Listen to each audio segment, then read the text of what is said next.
The topic is the significance of birth and death and how are they interlinked.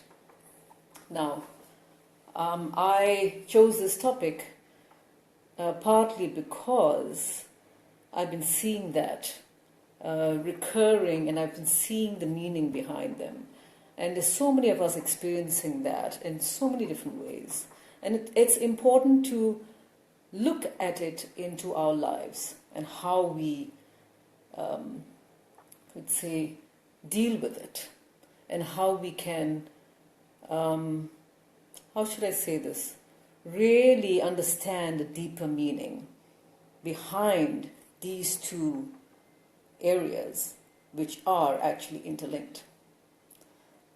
One carries a great joy and the other carries grief. But what is so important about them that we need to face in our lives today and in our day-to-day living. Why is it so important? Okay, so what I'll do is I will get started, right? And this topic applies to anyone. It doesn't matter what situation you are in. It doesn't matter whether you have experienced death or not. As I said, it's very symbolic. And it's so important right now how these two topics actually relate to each other and how we can apply into our lives. Now, if you have a problem hearing me, please let me know. I just want to make sure the sound system is all right and everything. It should be all right. Okay, just make it. It's all right? Okay. So, I'm going to go into first the experience of, you could say, death, all right? And that symbiotic relationship with birth. Now, those who have experienced, let's say, a loss of a loved one, or, for example, death of a relationship, or death of a side of yourself, an aspect of yourself, and you wonder why that part of you has gone. Death of friendships, and you wonder why certain kinds of friends you've had in your life have just drifted away. Death of a certain kind of life. You could be leading a certain kind of life at one time, and somehow it has transmuted to become something totally different. And you're living a totally different kind of life. And that longing to, how should I say this, to go back to that old life, which was perhaps easier, perhaps more comfortable. And you don't understand why you lost it. That is death of an old kind of life. And then there is also the death of yourself. And that is the most significant death. Death has a very heavy feeling about it. I'm sure that is because of the association with negativity. Okay? But there's nothing really in our lives that is truly only negative or only positive. It has that duality. And the opposite, of course, of death is birth. And that is why death and birth have a symbiotic relationship. Now, I'll explain that death, in all those things, the death of self being more significant, is really allowing yourself at that moment, which is many times a spontaneous moment, something which you had not planned for, but that was preeminent. You probably know it's going to happen sometime. And many times at the soul level, we do know. But the timing is not predetermined. The event happening is many times. Just like also birth.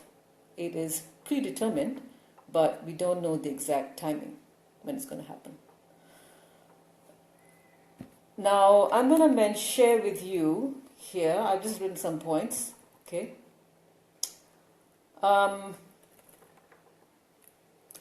This is still to the point on death of self, okay? I experienced a death of myself. This was very, very significant. Now, the reason why I want to share this is because we will all experience something significant like this in some way or the other if we allow ourselves to have that major transformation. I had this in September 2013, the death of myself.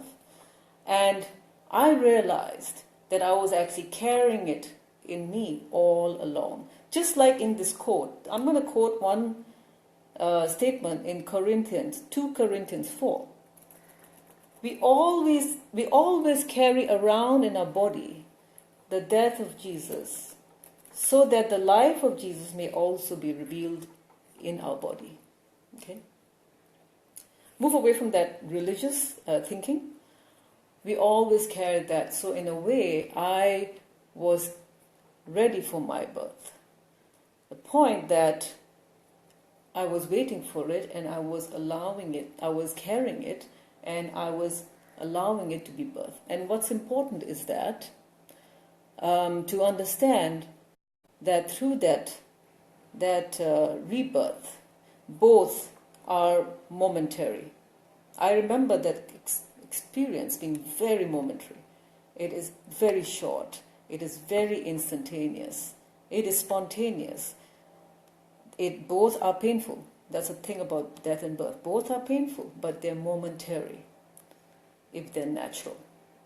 And what happens is that when that completion happens, the aftermath of the death or birth, when the soul goes or when the child is born, there is always joy. So there is that similarity. You need to understand that the aftermath is joy. It is momentary. It results in new beginnings. Always. Death of a person, the soul, spirit leaving the body, is going into another universe. It's joy in another new beginning. The birth of a child, the creation of something, the birth of a child coming into this world comes in with joy, is the beginning of something. And another thing in common is that both remind us about the unseen. Both remind us about the unseen. With death, we are going from something to a place that's unseen. And the physicality also, the person no longer exists in the physical form. Same thing with birth. Something is created, a being comes in from nothing, again from the unseen. So there is a reminder of the unseen, which is so key in our lives, and reminds us in both ways that we need to understand not just the world, we need to remember and be reminded of the unseen elements of the world. We need to be reminded of the heavenly realm, which is actually the main focus. Our mind should be actually focused on the heavenly realms. And that's actually a reminder. Every day of our life is a birth and death. We wake up in the morning being reminded of birth. We go through experiences in our lives where we face those small versions of death, you could say, where we lose certain things. We are reminded that that is part of the process. Now I'll explain to you biologically something about this. Now, in the physical body, this is actually proven. I'm just reading out something here which I want to share with you. The process of staying alive is a constant balance between losing cells and making more cells to take their place. There are 37.2 trillion cells in our body. 50% are human cells and 50% are bacteria cells. There are billions, millions of cells dying all the time. So in the whole time of staying alive, it involves the process of death and birth. So which reminds us that even at the physical level, that all this is happening, reminds us that we should have less of an attachment towards these two things, these two, you could say, areas. And remember that it is all leading to joy. So, even the 7-year itch, if you're familiar with the 7-year itch in our lives, we find that something happens after 7 years. There is a death that happens. Let's say in a relationship. After 7 years, you find that there is a testing going on. It is a 7-year itch. Now, even in the body, our body, there is a 7-year itch. That the atoms in your body go through a complete turnover once every 7 years. Interesting, isn't it? So that rebirth is happening, that death and rebirth is cyclical. And it reminded me that we need to embrace that, and it's so important.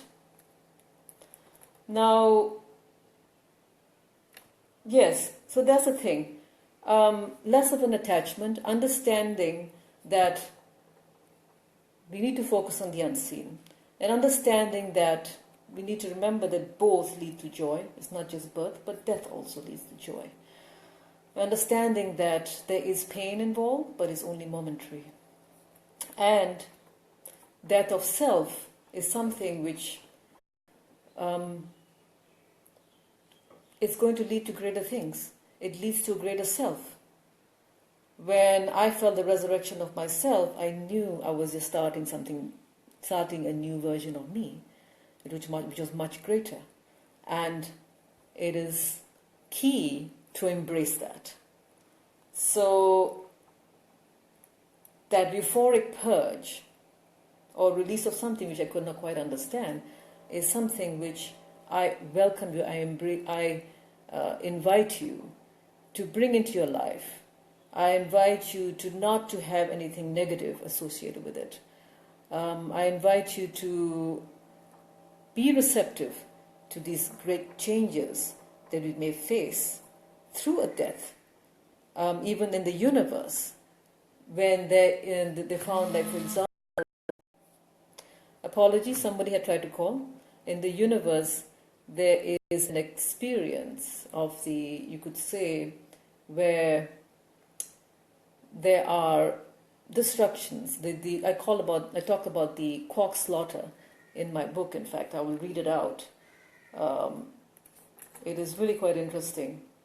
I was shown the vision of the universe. This was page 84, with its galaxies stretching and expanding infinitely. The universe expanding, its energy density growing less and less. Particles that had large mass became tougher to sustain, and so they became extinct. And I saw how the killing went on until only the small particles remained. Then suddenly the dying ceased. Vast plains of space stretched out ahead in distance. No one could have known were there. I tried to make sense of this vision. The quarks, or the elementary particles, were compared to beings of consciousness.